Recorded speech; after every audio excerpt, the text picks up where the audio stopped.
The 90s and 2000s were a great era for software and gaming. This computer is made in 2004. Well, the case that is. I just wanted to show it off. From what I've seen, those years leading up through 2004 were when everything was a pure novelty, where such innovations would be met with constant experimentation. As a child, I played some of these innovations that were already up my alley, all except for one. I never cared for RollerCoaster Tycoon as a kid, mainly because the thought of a theme park never interested me as much. My decades-long indifference towards RollerCoaster Tycoon was mainly attributed to my love of anything animal care related that sparked my own decades-long commitment towards the Zoo Tycoon series. I was always allergic to games that had a hint of strategy when I was very young, the type where you have to make solid decisions on the fly.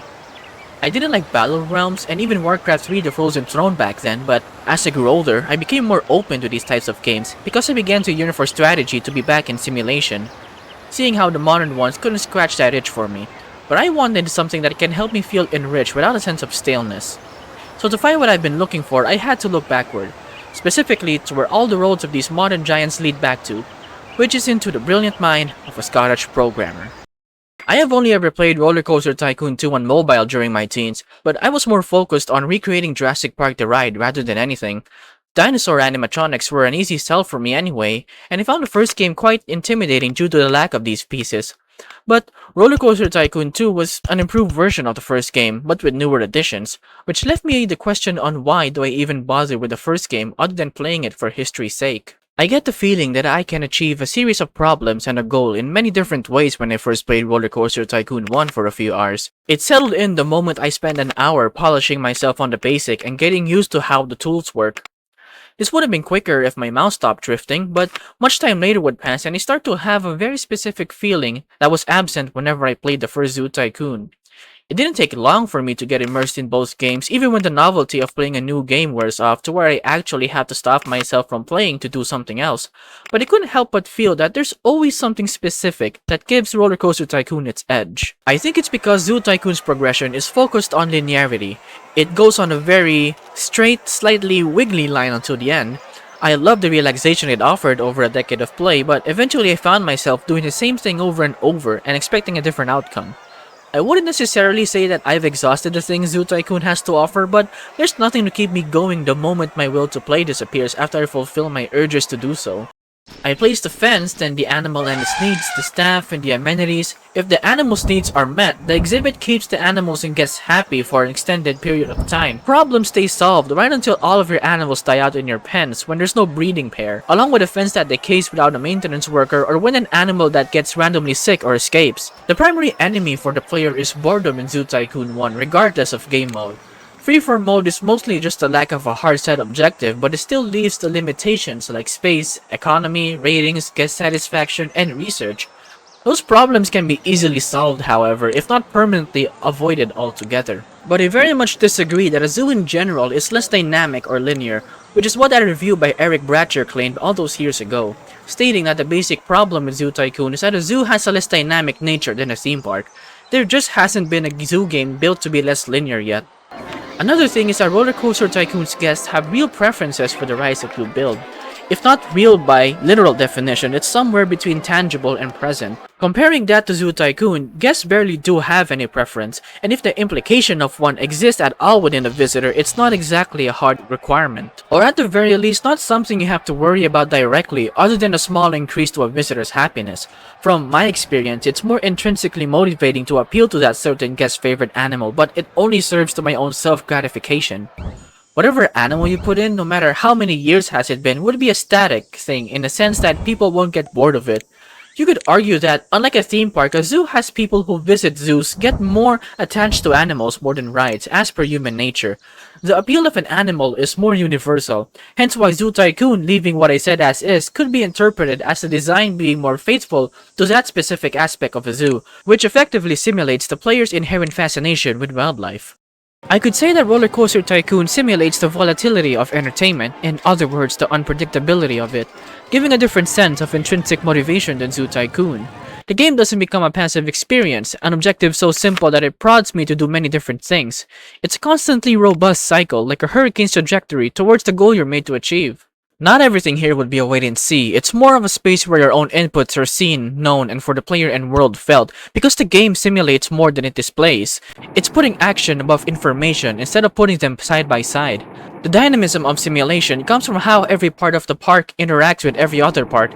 Guest satisfaction depends on pathing, ride intensity, nausea, excitement, and price expectations, changing as your park grows. I kept pricing tickets and food like it's 2026 in a 1999 video game, and that backfired fast, especially when visitors expect lower prices on older attractions. Money management in this game requires you to think ahead when making your next decision, especially when editing terrain when it becomes costly every time you make a mistake. There's no undo button here that can revert your previous action and refund your money compared to later games like Zoo Tycoon, already solidifying the weight of your own decisions, even if it's as mundane as moving the terrain up and down. RollerCoaster Tycoon 1 trusts your curiosity by introducing concepts through environmental design for the players to deduce. It was something that I thought could ever only exist in an open world game. Dynamite Dunes directly showed me that underground building is possible, while Diamond Heights made me squint my eyes when trying to make sense of these interwoven coasters that look like what my earphones would be like when I take them out of my pocket. But yeah, it told me that it's also possible to do something like that as well. I think it's a lost art of respecting and enriching the player's intelligence, all while handing a sense of control through player intent instead of the abundance of tools. The creator of the Civilization game, Sid Meier, said it best, that a game is a series of interesting decisions. I feel like it's an often overlooked thing nowadays, because you get things akin to a control panel, sliders, meters, or just a wall of text of a dashboard telling you the state of your park at a glance. That's something I would call a game that mostly displays. I think it's a big responsibility for the player to handle interpretations though, whether it's because today's sim player or rather the broader general audience is open to these types of things are up to debate. Not that there's anything wrong with it, I mean, admittedly, deep down it sort of is for me, but I do understand that people would rather prefer a more straightforward type of ordeal. A player's experience entirely depends on how willing someone is to take time to learn into a new system, which is definitely not for everyone, even for me decades prior. My definition of fun and engagement has definitely changed throughout the years, even in games outside of the simulation space. It may seem like I'm putting Zoo Tycoon down the gutter, but that's definitely not the case. It's more of something I can directly compare because I have more experience with it.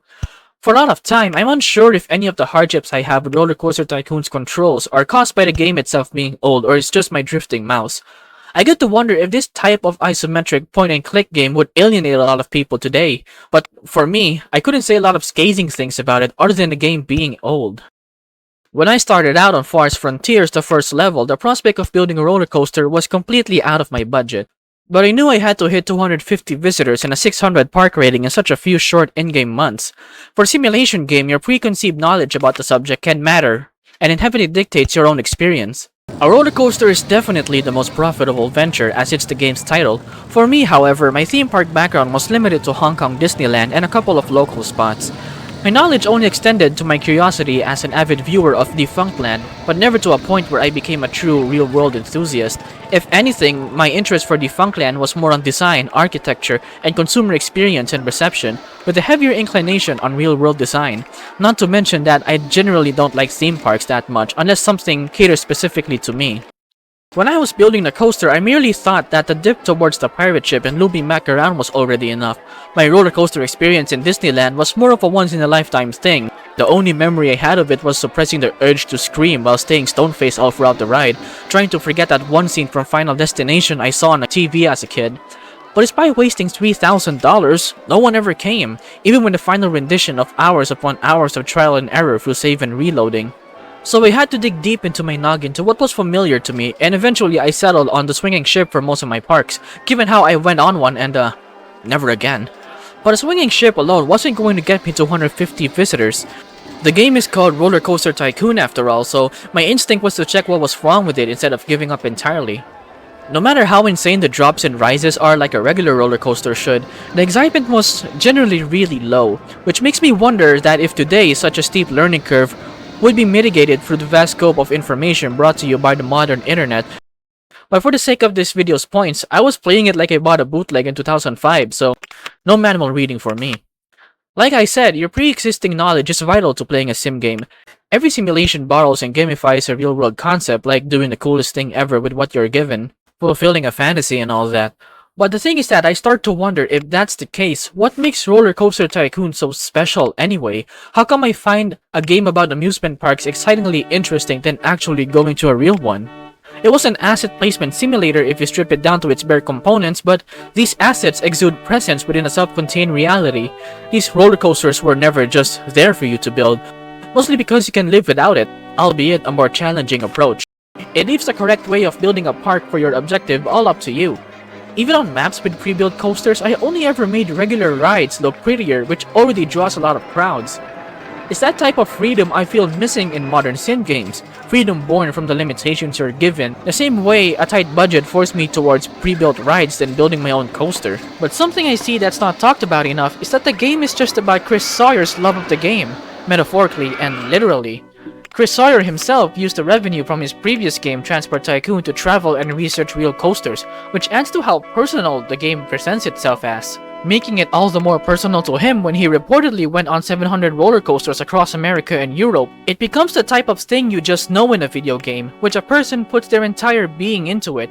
It's projection in a matter of speaking, but it's more of a well-placed sense of passion, in which the head and the heart can turn the ordinary developer into a multi-discipline auteur. The RollerCoaster Tycoon was not without its other contributors for the project. Art assets were done by Simon Foster, making them in 3D first and pre-rendering them as sprites to preserve realism, scale, and perspective.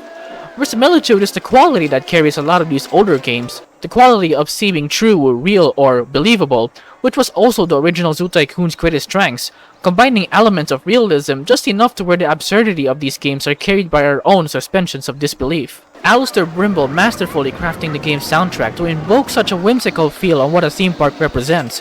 This is especially true on the game's main theme, in which you feel like you're riding on a roller coaster, all with the execution of extreme competence and thought. The game's sense of personality gets to be immortalized through its own self. Visitors look at you and clap whenever you achieve your goal, and if you name a guest Chris Sawyer, he appears as a special peep who wanders around the park taking photographs, a subtle nod to his real-life research trips, embedding the developer's own journey into the game itself. Criticism for RollerCoaster Tycoon was for the absence of a scenario editor or a free build mode, aligning with Chris Sawyer's conviction that RollerCoaster Tycoon was fundamentally a game first, requiring rules, goals, and conditions to prevent it from devolving into a mere design tool, which eventually alienates a large chunk of the simulation audience. But to be honest, I'll have to agree with Sawyer on this one, even if it hurts its later games. For the creator, it's always best to make something that transcends over its own time period, and that conviction wasn't unique to Sawyer either, as it leads me to the thought that a lot of these old games were very personal to these developers. I mean, it always has been for any game developer, and sure, it's always a business when it comes to the industry, but I genuinely believe that the philosophy behind making a video game was way different compared to now. It's that kind of personal investment Sawyer put into RollerCoaster Tycoon that outlives any trend, and eventually becomes what we call nostalgia, the modern currency used by the broader entertainment industry today. I suppose it's a good thing that I don't feel nostalgia for this game, because this is literally the first time I ever played it. No underlying biases as well, because I've actually been biased against this for more than a decade. A game like RollerCoaster Tycoon stands tall for 2 decades because it puts strategy into simulation, the way the simulation grades made by Chris Sawyer and SimCity creator Will Wright did. I suppose for modern games of the genre, marketing is always unavoidable, and their games have to appeal to the broader audience to stay afloat. Modern games try to outfeature RollerCoaster Tycoon with all of these endless tools and compelling visuals, whereas RollerCoaster Tycoon tried to outthink the player. But I really think it's because the culture of a good game differs among generations. It's especially hard for the game today to transcend its potential legendary status above today's cynicism, in an era defined by the mantra of too accessible is very sellable, where players dismiss simulation titles as too complex, causing developers to streamline mechanics. That creates a vacuum where veterans and retro-inclined gamers like me feel underserved. Even Chris Sawyer himself stated this in a Rock Paper Shotgun article, warning that more detail and size doesn't necessarily make the game more fun, and that modern sims risk sacrificing challenging games to becoming mere construction kits. But I don't think that makes the modern sims failures, it's just these games haven't found their Chris Sawyer yet, let alone their own Sid Meier and Will Wright in this specific ballpark. In a market that's as saturated as today's, it's harder for anyone to stand out as the next one in line with these sim game grades. Not every game has to reach legendary status to what RollerCoaster Tycoon is today, but not a lot of games even attempt to aspire towards it with the humility to carry it through. The games people deem shallow in their own days might become classics in their own right through time, just like Zoo Tycoon. So the apotheosis behind all this would be the mere fact that Chris Sawyer is simply just a good programmer, already elevating the game's status in more ways than I could ever think of. I gained that sense of a developer's way of systemic thinking early on, when a game punished my exuberant prices or when guests refused to ride a roller coaster that looks safe from the outside, yet deemed too intense by the visitors. For me, I just played it to see if it lives up to its name. But for the casual builder, you get massive amounts of freedom through experimentation. For the purist, you get a dynamic economy of different mechanisms moving across your map, but not to the point where you're micromanaging everything. For the technical people, it's a masterclass of the lost art of video game optimization, where you get gameplay that constantly responds to you, acknowledging your presence regardless of your playstyle. It's something I would call a looping labor of love. It's a wonderful piece of retro software, where these literal loops scream along as you scroll through the park with its systemic loops running underneath it all. You know, I used to say in my Zoo Tycoon video that the best games aren't played and that they're remembered. But now, whenever I see the next zoo game or theme park game, there's always one thing that I would always come back to. Is that all roads loop back to RollerCoaster Tycoon.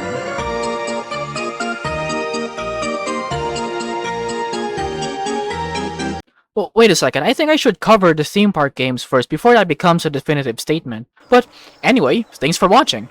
The video script was in development hell for 3 whole months and I actually had to make a lot of last minute decisions because it really just spread off for like 30 minutes, which is not the type of thing I want to do all day. But I'm glad it's finally done. So I hope I can continue to streamline this process to put out more videos consistently. But until then, thanks for watching and I'll see you guys next time.